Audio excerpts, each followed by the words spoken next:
समाज जिसे दरियादिली या उदारता कहता है, क्या वो असल में एक तरह की आर्थिक आत्महत्या है? ये सुनने में थोड़ा अजीब लग सकता है, लेकिन आज की हमारी बातचीत का यही सार है। दुनिया अक्सर लोगों को दिखावे पर खर्च करने के लिए उकसाती है, पर सच तो ये है कि ऐसा करके वो अनजाने में दूसरों की गुलामी की तरफ बढ़ रहे होते हैं। आगे बढ़ने से पहले जरा इस सवाल के बारे में सोचते हैं, जो भी खर्च करने के फैसले लिए जाते हैं, क्या वो वाकई अपनी मर्जी से लिए जाते हैं या कोई ऐसी अदृश्य शक्ति है जो पैसों से जुड़े फैसलों पर असर डाल रही है? सच तो ये है कि ज्यादातर खर्च अपनी मर्जी से नहीं होते। हमारे दिमाग के साथ एक बहुत बड़ा मनोवैज्ञानिक खेल खेला जा रहा है। बड़ी बड़ी कंपनियां और यहाँ तक कि हमारा अपना समाज सब एक ऐसी स्क्रिप्ट पर काम कर रहे हैं जिसका सिर्फ एक ही मकसद है, लोगों की जेब से पैसा बाहर निकलवाना। इस पूरी बातचीत में हम 4 खास हिस्सों को समझेंगे। पहले मनोवैज्ञानिक जाल की बात करेंगे, फिर देखेंगे कि बाहरी और अंदरूनी दबावों से कैसे लड़ा जाए, और आखिर में जानेंगे कि रणनीतिक कंजूसी की असली ताकत क्या है। तो चलिए सबसे पहले हिस्से से शुरू करते हैं। हमें अक्सर लगता है कि हम सोच समझकर तर्क के साथ खर्च करते हैं, पर हकीकत ये है कि खर्च करना एक इमोशनल एक्शन है और एक पूरा सिस्टम बना हुआ है जो हमारी इन्हीं भावनाओं का फायदा उठाकर हमसे पैसे निकलवाने के लिए डिजाइन किया गया है। अब ये जो बात स्लाइड पर है ये बहुत गहरी है। डार्क साइकोलॉजी का ये नियम सब कुछ साफ कर देता है। पैसों पर कंट्रोल असल में अपनी भावनाओं पर कंट्रोल है, और अगर ये कंट्रोल हाथ से गया तो समझिए कि व्यक्तिगत आजादी भी हाथ से चली गई। असली ताकत तो उस आजादी में है जो एक मजबूत बैंक अकाउंट देता है।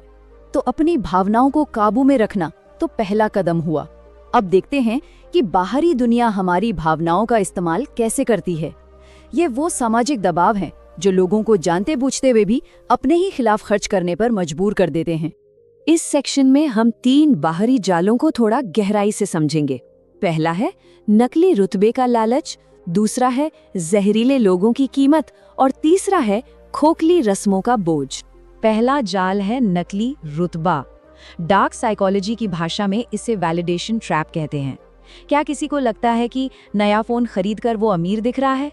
नहीं, वो सिर्फ उस कंपनी को और अमीर बना रहा है और खुद को EMI के जाल में फंसा रहा है, सिर्फ इसलिए ताकि कुछ लोग उसे सफल मान लें।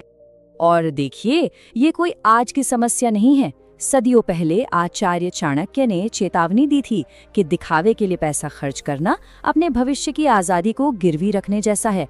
असली समझदारी दिखावे में नहीं, बल्कि अपनी असलियत में जीने में है।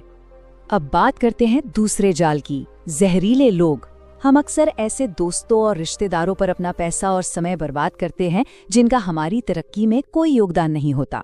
चाणक्य का नजरिया यहाँ एकदम साफ है। ये एक ऐसा इन्वेस्टमेंट है जिसका कोई रिटर्न नहीं मिलने वाला, न आर्थिक तौर पर न ही भावनात्मक तौर पर। और अब तीसरे और शायद सबसे खतरनाक बाहरी जाल की बात। तैयार रहिएगा, क्योंकि ये आंकड़ा चौंकाने वाला है। एक सोर्स के मुताबिक लगभग 90% भारतीय अपनी जिंदगी भर की कमाई सिर्फ दिखावे की खोखली रस्मों पर खर्च कर देते हैं। ये सारा खर्च एक डर से पैदा होता है जो इन 3 शब्दों में छिपा है, लोग क्या कहेंगे। डार्क साइकोलॉजी में इसे क्राउड मैनिपुलेशन कहा जाता है। समाज ने जानबूझकर ऐसे नियम बना दिए हैं ताकि कोई इस सिस्टम से आसानी से बाहर न निकल सके, जैसे कि शादी में अपनी हैसियत से ज्यादा खर्च करना और फिर सालों तक उसका कर्ज चुकाते रहना। और इस सामाजिक दबाव की असलियत चाणक्य की इस एक बात में छिपी है, जब आप मुश्किल में होंगे तो समाज सिर्फ तमाशा देखेगा। ये एक कड़वा सच है जो हमें बताता है कि हमारी प्राथमिकताएं असल में कहाँ होनी चाहिए। तो बाहरी लड़ाइयों को समझने के बाद अब आते हैं समाधान के अगले चरण पर। अब हमारा ध्यान बाहरी दबावों से हटकर उन अंदरूनी मनोवैज्ञानिक कमजोरियों पर होगा जो हमें खर्च करने पर मजबूर करती हैं। यहाँ 2 मुख्य अंदरूनी भावनाएं हैं जिनका बाजार और समाज फायदा उठाता है। पहली है सस्ती मान्यता या तारीफ पाने की भूख, और दूसरी है डिस्काउंट यानी छूट का भ्रम। पहला अंदरूनी जाल जुड़ा है आत्मविश्वास की कमी से।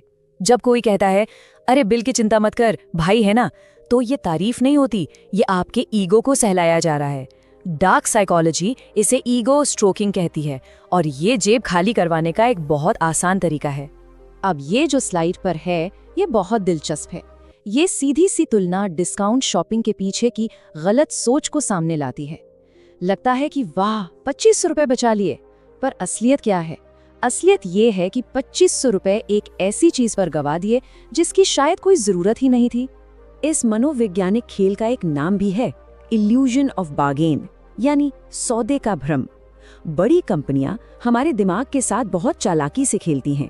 वो लिमिटेड टाइम ऑफर जैसी चीजें दिखाकर एक झूठी अर्जेंसी बनाती हैं, जिससे हमारा सोचने समझने वाला दिमाग बंद हो जाता है और हम बस एक आवेगी खरीदार बनकर रह जाते हैं।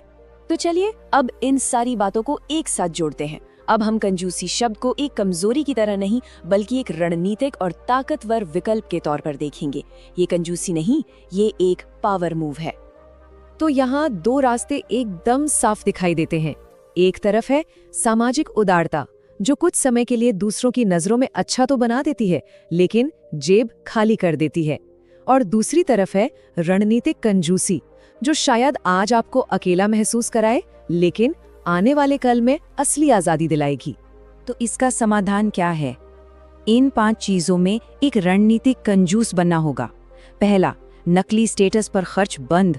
दूसरा, जहरीले लोगों से अपनी ऊर्जा और पैसा दोनों बचाएं। तीसरा, समाज की खोखली रस्मों को ना कहने की हिम्मत करें। चौथा, सस्ती तारीफ के लिए अपनी मेहनत की कमाई न लुटाएं। और पांचवा, डिस्काउंट के मनोवैज्ञानिक जाल को पहचानें। यही इस पूरी चर्चा का निचोड़ है। और एक बात याद रखनी होगी कि ये रास्ता शायद आसान न हो सकता है लोग ताने मारें, कंजूस कहें, लेकिन ये एक नियम है।